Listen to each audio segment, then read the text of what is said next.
Hello दोस्तों, नमस्कार। स्वागत है आपका अपने YouTube channel smart study with NSDS में।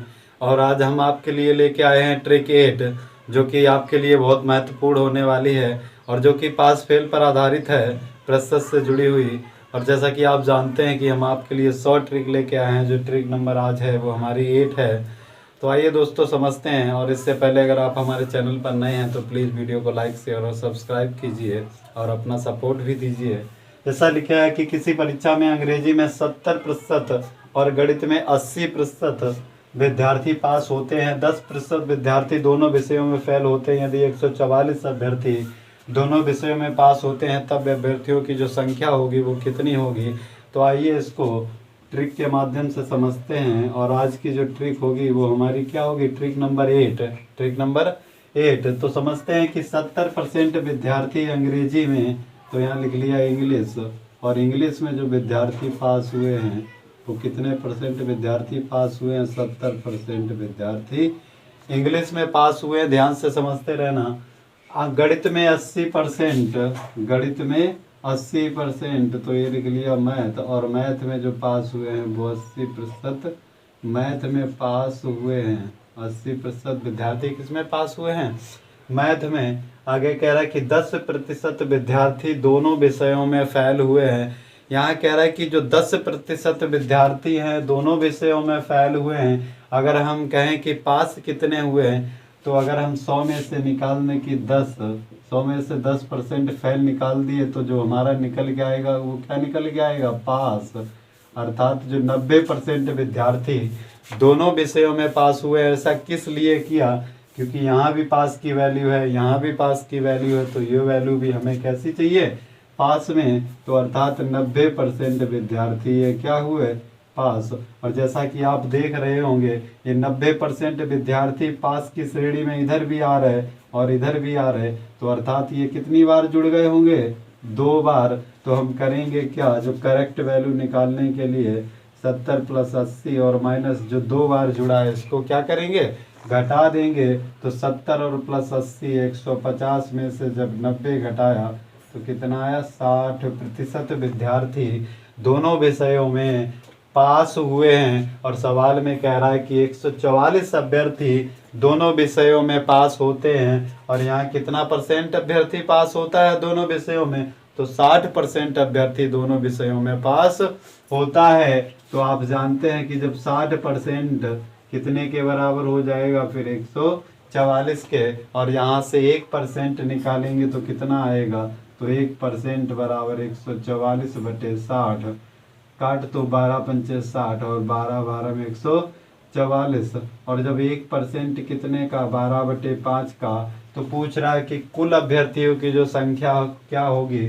तो कुल अभ्यर्थियों के लिए हम क्या निकाल लेंगे, 100% इसका, तो 100 गुणे 12/5 और 5 से डिवाइड किया इसको, आया 20 बार।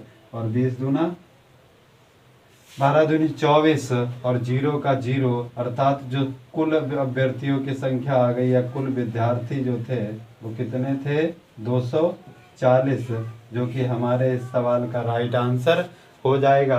अर्थात कुल विद्यार्थी कितने, 240। अगर पूछा जाए कि कुल 70% कितने विद्यार्थी अंग्रेजी में पास हुए, तो हम निकाल लेंगे 240 का 70%, तो अंग्रेजी में पास होने वाले विद्यार्थियों की संख्या निकल आएगी। अगर हम पूछे कि गणित में कितने विद्यार्थी पास हुए, तो 240 का 80% निकालेंगे तो गणित में पास होने वाले अभ्यर्थियों की संख्या निकल आएगी। तो आइए दोस्तों इसी तरीके का एक और वेस्ट सवाल पढ़ने का प्रयास करते हैं और बने रहिए हमारे साथ। और वीडियो अच्छी लगे तो प्लीज़ ज़्यादा से ज़्यादा लाइक, शेयर और कमेंट ज़रूर करें। तो जैसा कि दूसरा सवाल दिया है, किसी परीक्षा में 34% छात्र गणित में फेल हुए और 42% छात्र अंग्रेजी में, और यदि 20% छात्र दोनों में फेल हुए तो दोनों विषयों में पास होने वाले छात्रों का प्रतिशत क्या होगा। तो आइए दोस्तों इस सवाल को भी बेहतरीन ट्रिक के साथ समझने का प्रयास करते हैं।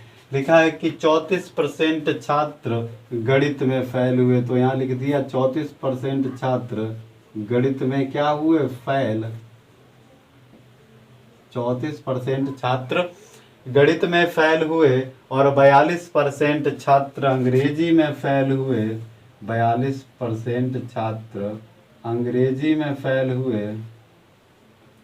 क्या लिखा? 42% छात्र अंग्रेजी में फेल हुए।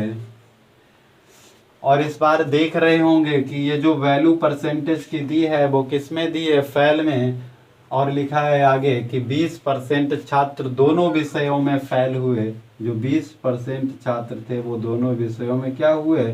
फेल। और याद रहे कि ये तीनों वैल्यू जब इस टाइप के सवाल हों तो आपस में कैसी होनी चाहिए? समान होनी चाहिए। अगर यहाँ पास है यहाँ पास है तो ये यहाँ भी हमें पास बनाना पड़ेगा। अगर नहीं है, अगर यहाँ फेल है यहाँ फेल है तो यहाँ भी हमें क्या बनाना पड़ेगा? फेल बनाना पड़ेगा। लेकिन यहाँ पहले से ही फेल दे रखा है कि 20% छात्र दोनों में फेल होते हैं। तो आप देख रहे होंगे ये 20% इधर भी ऐड हो रहा है और 20% इधर भी ऐड हो रहा है। तो हम क्या करेंगे? इसको निकाल देंगे। अब निकालेंगे कैसे? कि गणित में 34% छात्र और अंग्रेजी में 42% छात्र और दोनों में जो फेल छात्र हैं उसको क्या करेंगे? घटा देंगे। अब जोड़ेंगे 4 2 6 3 4 7 76 माइनस 20% और बचा कितना? 56%। और ये जो 56% निकला है वो क्या निकला है? फेल छात्र। अर्थात 100 में से 56% विद्यार्थी फेल हैं।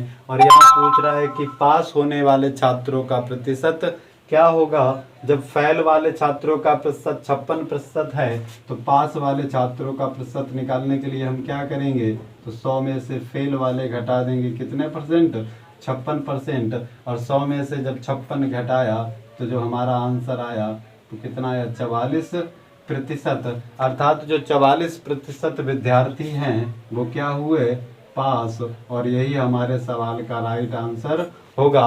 तो दोस्तों ट्रिक अच्छी लगी हो तो प्लीज़ वीडियो को ज़्यादा से ज़्यादा लाइक शेयर और कमेंट करें और अपने इस भाई का सपोर्ट करें। धन्यवाद।